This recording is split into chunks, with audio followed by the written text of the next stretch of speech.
Hello, welcome to another episode of Sonic Touch. This is episode 24. I'm Nick Batt, editor of sonicstate.com. Yeah, and I'm Gaz Williams, and apologies for the lack of the shows recently. I've been away on tour, so that's why I've not been around very much. Yeah, Gaz has been gallivanting around the world playing massive stadium and festival gigs. Bass guitar. Yes. Not much iPad action there, I guess. No, not for this particular thing, but... Oh well, the big news, really the big news is that what we have here is an iPad 4 finally, or it's not an iPad 4, it's the current, so we've bought the current version of the iPad.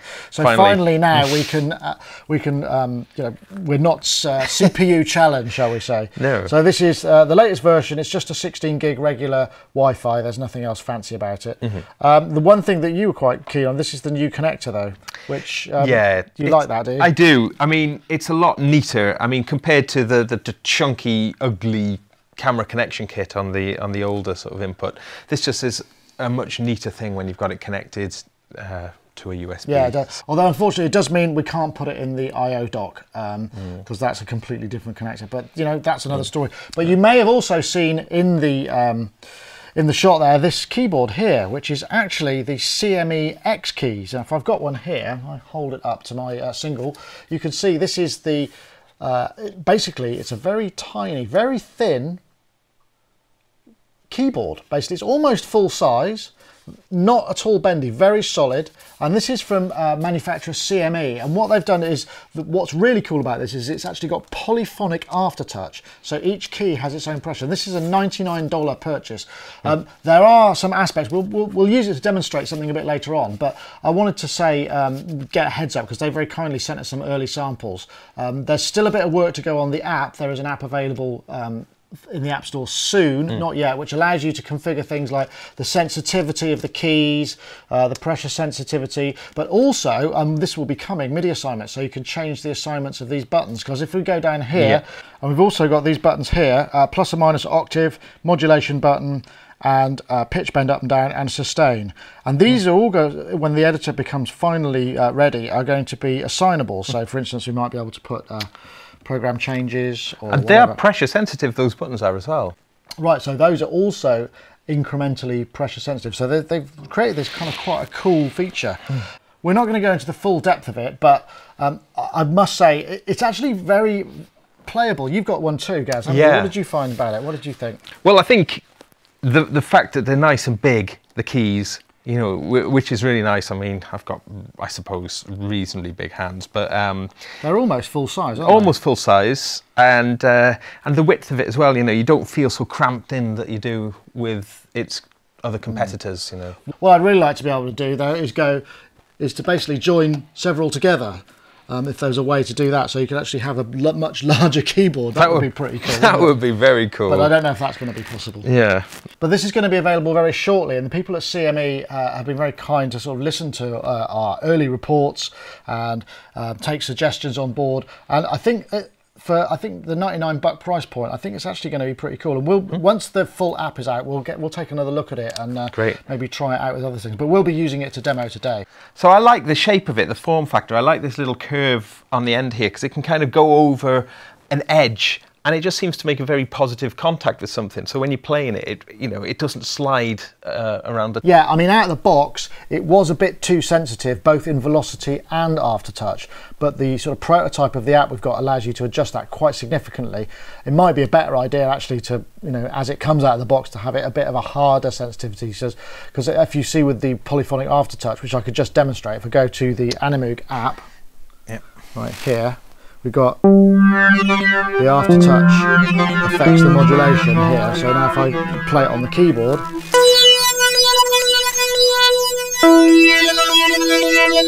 it's kind of doing the aftertouch almost straight away, isn't it? Yeah, it seems like it just needs a little bit more adjustment and refinement. For those of you who perhaps don't know what polyphonic aftertouch is, when you push down on a keyboard, traditional aftertouch just sends an extra control, so whatever key you press down, it doesn't make any difference. That's all the same control. Polyphonic aftertouch allows you to individually control the aftertouch value for each note simultaneously, so you can affect one and not the other, whereas standard aftertouch just affects the entire layer of what you're playing. And it certainly within the iPad world, combined with a lot of the other aspects of control and the fact that expressivity, it really does add a brilliant playing dimension, and it's something that actually is quite expensive to achieve in keyboards. Full-size keyboards are really expensive with poly aftertouch, and it's something that's not very often. No, I mean some of the early keyboards like the Yamaha CS80 famously had it, didn't it, and a few other keyboards, but it sort of vanished. If you've got 10 grand to drop or more on a second-hand one, and it's not MIDI, whereas this guy, the CME. $99, USB class compliant. You can just plug it into an iPad or, just a keyboard. Any computer, It's pretty handy and it's a nice form factor. So a nice one there. Yeah. Next up, we've got Thor, which is a synthesizer from Propellerhead, and this is a really big release for an iPad synth, really, because Propellerhead are like the masters in some way of. Well, they certainly were the first people to make a soft synth back in the 90s. And of course, expectations high because they released Figure, which was a very clean and sort of appealing application as well. This is for iOS, right? Yes, and that was powered by the Reason engine, wasn't it? Figure was. And they've gone a step further now with Thor, because Thor is actually a component from Reason. Now, it's actually a standalone synthesizer in its own right, and people release patch libraries for it and what have you.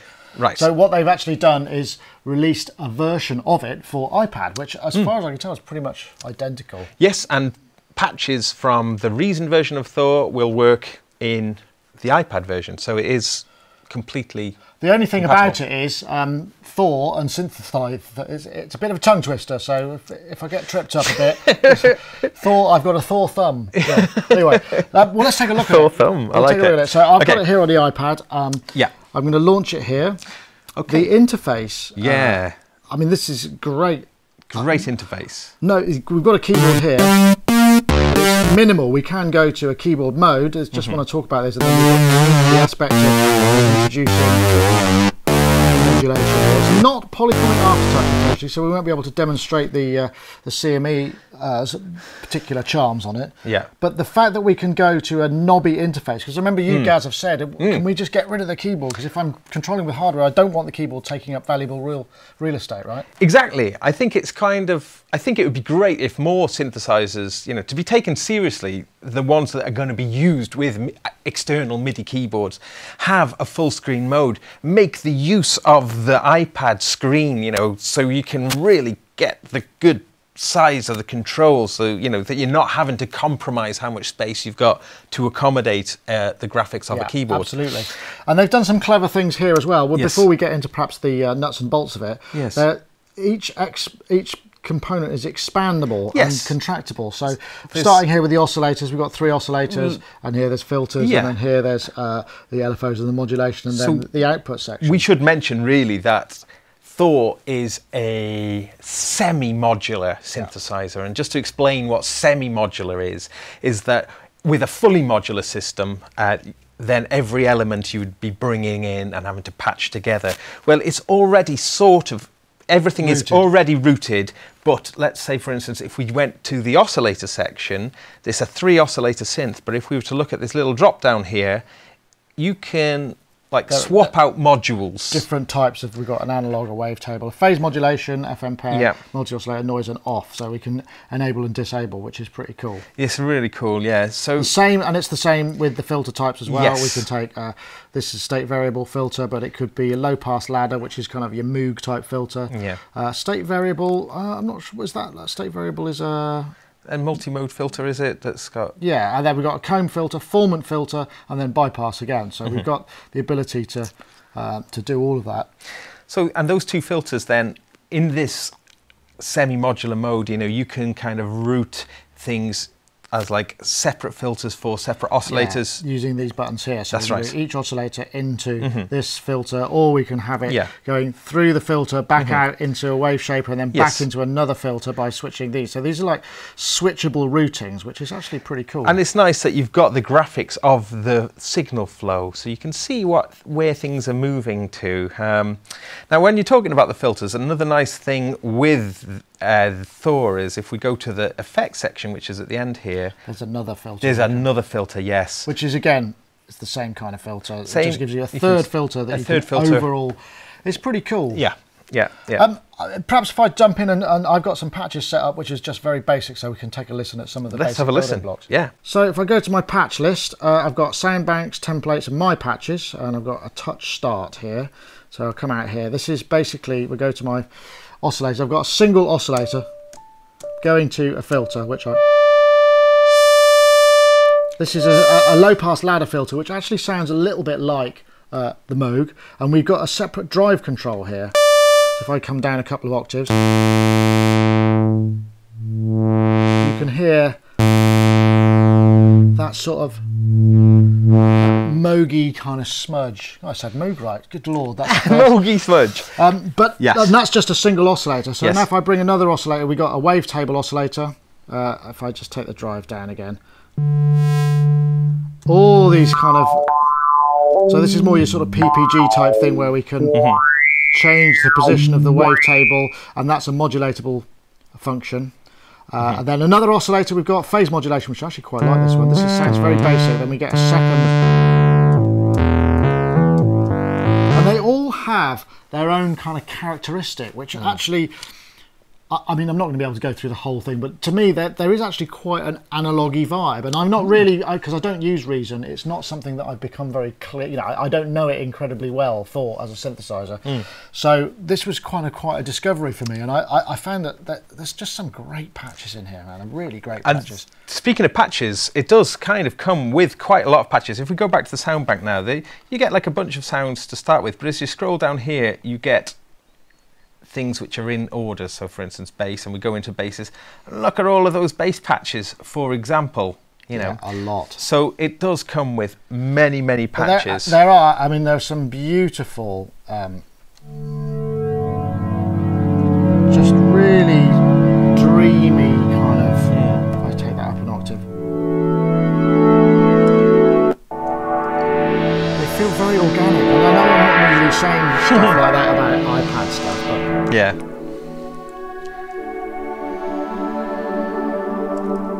I'm sort of lost in a floaty heaven of cloudy stuff. It's, yeah, really nice. Yes, and the recent Waldorf synth, the Nave, that also came with a huge software library, you know, a huge library of patches. It also came, you know, so things are definitely moving up, aren't they, you know, in terms of professional.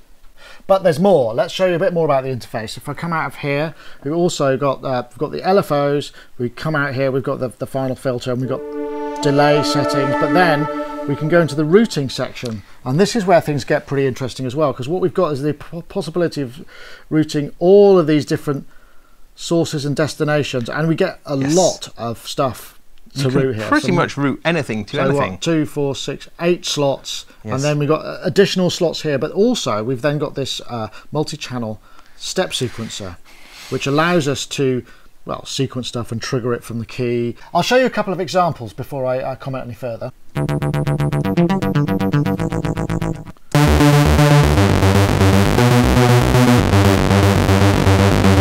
come in here and look at three-step sequencer, but we can change the number of steps, change it out to, you know, up to 60. And we can change the gate length and switch on and off various steps. We can have one-shot sequence. We can have repeat, we can have full, we can have random, and there's all sorts of things. So there's some really neat stuff that we can do with just the sequencer. I mean, if you're a step sequencer sort of person, that's actually pretty nifty. If we have a look at the interface, there is something that's very nice in that when you adjust something, it gives you this kind of scale where you can see, and if you drag further away, the resolution. You get a better resolution. You can see that you've got the bigger the resolution. And you can go all the way, so you can go all the way over here, can't you? So you could get. Yeah, you grab a control. I'll try and grab it, and then drag it over there. So we then got this tight. Yeah, so we got and that's just a really nifty bit. Yeah, of touch interface program. Yeah, exactly, because the line is showing you clearly what you're adjusting, and you can see exactly where you are. Because that's one of the problems that's actually quite, I mean, other people do it, but it's an interesting way of solving that scaling problem that you do get with a touch interface. Yeah, absolutely. And I mean, many controls do work like that. You can just touch it and drag away, but you don't get the visual indicator. So I think the visual indicator on there is a master stroke. And in fact, it's things like that that's actually made Thor my now go-to synthesizer for the iPad. Okay, and it's worth mentioning that it's also audio bus savvy, if you're that kind of person. Yeah. But while we've got it here, let's just play a few more sounds. This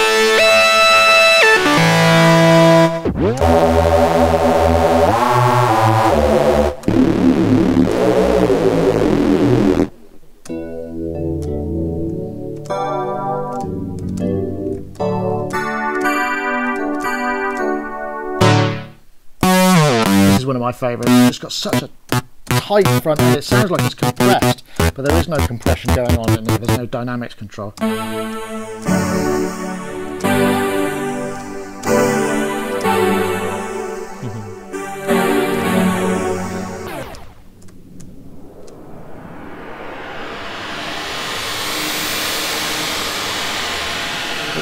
It's one of those things that really kind of benefits that the delay and the chorus really.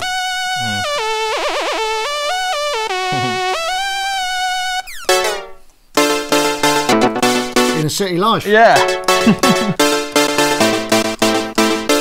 Right, now showing my age now. I am Thor. Oh, this is cool. This demonstrates one of the filters that I really like as well. This is. We've got the formant filter. In fact, if I go to my patch list, I created a patch which had a formant filter going on there, which was a little easier to understand. So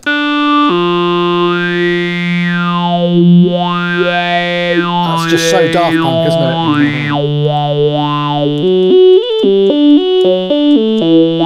I like that. Yeah. Anyway, more patches. Do some quick ones while we're here.